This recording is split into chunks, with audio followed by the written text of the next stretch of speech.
dyslexic genius here. What I'm going to talk about is getting the pin, this pin, out of the stylus bar without breaking anything on an Edison diamond disc. So we don't want to hurt anything, and we're going to be pounding on it, so we need a piece of wood like this so that the weight will rest on like that, and then we'll support it in the back. So we can just kind of come up in here like that, and it's all supported. What happens is, on these, is a lot of people will take a needle off a Victrola, you know, regular needle for phonograph, and they'll try to beat this down. And what happens is, you can see, if my angel can focus in, it's a little burred. So the hole gets burred from the point because you didn't get dead center on this shaft. So the trick is to have a small punch, and you want to push the pin this way, because there's a little bit on each side when you look at them. You want to push it this way, and then come back again and push this way. Well, how are you going to push it if you can't get it out? Oh, that's why you set this up like this. If it won't move, then you come up with a punch, and everything's supported, and I use this little brass hammer, and I'll just go tappy, tappy, tappy, tappy. And then what I'll do, I'll just flip it around like this,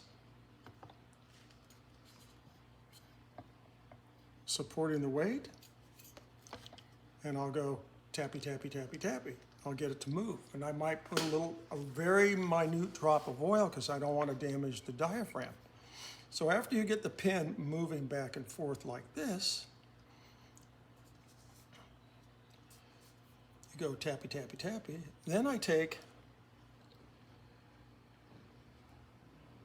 a very fine center punch, and I'll come in on the hole, because now we have the reproducer sitting here like this, and we can, and the pin is flush to this part.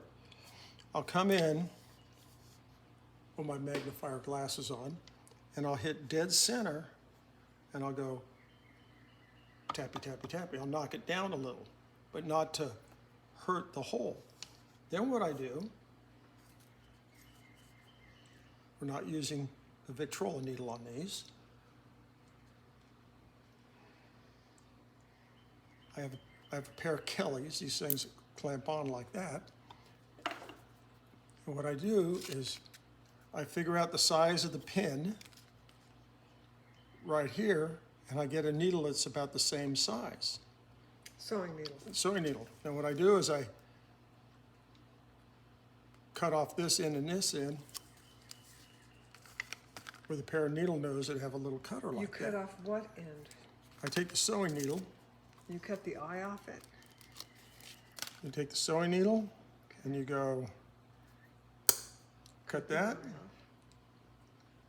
Come in and go. And you cut the point off. Cut the point off,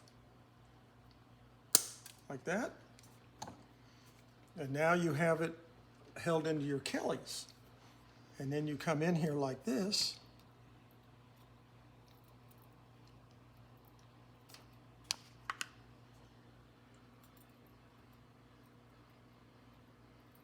And you go down the hole.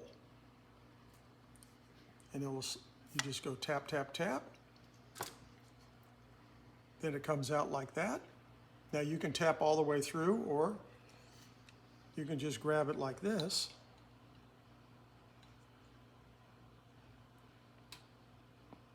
And it just, some of these are, and there you have the pin out.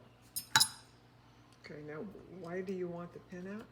I want the pin out so I can take the rest of the reproducer apart.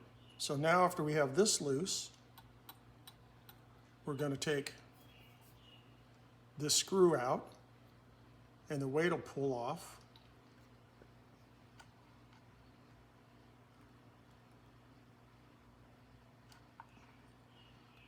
And then you pop this out. Sometimes they're a little tough, so you can be very careful. Just edge it out a little. There we go. they get popped in there. So now we can take the stylus bar off, and you take the stylus bar off, and now you take these two screws out, and the whole weight comes apart, and you can rebuild your Edison diamond disc.